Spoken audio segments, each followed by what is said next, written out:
There are 3 categories of backlinks you must be building in 2024 if you want to stand a chance at ranking your brand on the first page of Google. And knowing how these different types function and understanding the differences between them could be the difference between you ranking #1 on Google or drowning in the search results amidst the trillions of pages that exist. In this video, I'll reveal what the 3 types of backlinks are, as well as when or even if you should be using each. But before I do so, I first need to explain what backlinks actually are. Simply, backlinks are just a hyperlink from one website to another. But in the case of SEO, it's really a link from another website to your website. That's what you're most concerned with. Generally speaking, the more you have of them, the higher you rank and the more money you make for your business website. Really, backlinks are one of the most important elements of an SEO strategy. You could argue the most important in many cases. There are dozens of ways to build them. Some of the most common are guest posts, link insertions or niche edits, local citations if you run like a local plumbing business or service business, or even like a local bakery, for example, PR syndication, and then also reactive and proactive PR, right? These are the main ones. There are dozens more, which I'll get into later on. Some of the ways that SEOs, including myself, build these links are considered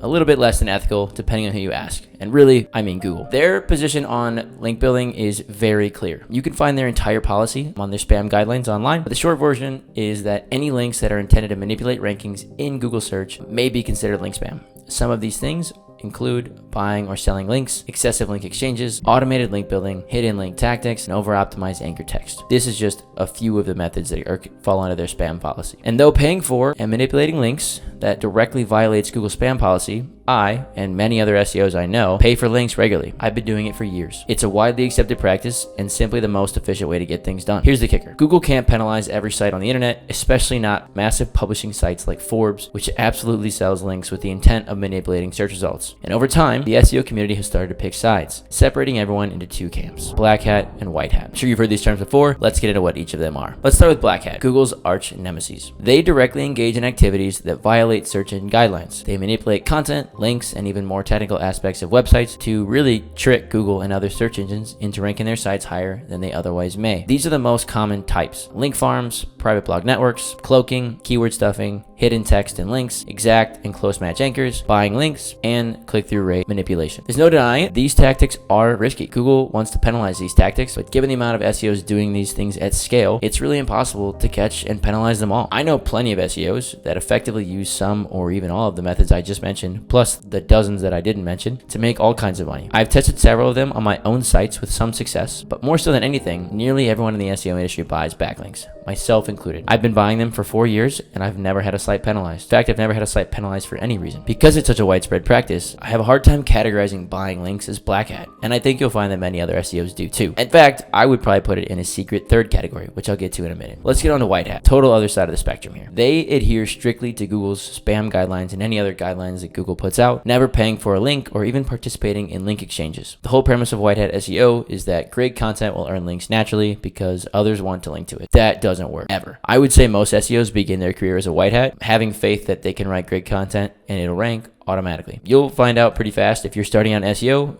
you will not continue to play by the rules, as many other people stop playing by those rules. The reason is that great content, I don't care how good it is, it will never see the light of day without any links. People won't link to it. The most common methods for white hat link building are content marketing, unpaid guest blogging, broken link building, and influencer outreach. I've seen truthfully a handful of case studies where these types of methods have been successful only for massive websites where huge teams can even scale these types of campaigns. I'm talking like 20 to 30 person content teams, newspapers, CRM tools, SEO tools, like those kinds of content marketing teams. However, I also happen to know that these exact same websites, some of the ones I have in mind, the CRM tools and SEO tools specifically, they pay for backlinks. I know them because I bought them from the same providers. So where does this leave us? Even a true white hat may not be a true white hat. It leaves us with a third category, gray hat. This is pretty much the middle ground between black hats and white hats. This is where I fall, and I would imagine most SEOs probably operate in this kind of gray area. We mix a bit of white and black hat techniques, plus a few that aren't explicitly against Google's guidelines, but probably frowned upon. Some of these are like article spinning. This is really popular now with AI. Link exchanges. This is also common, especially because backlinks are super expensive. And as you spend more time in the SEO space, you just meet more people who are willing to set up link exchanges. Buying expired domains, again, extremely common.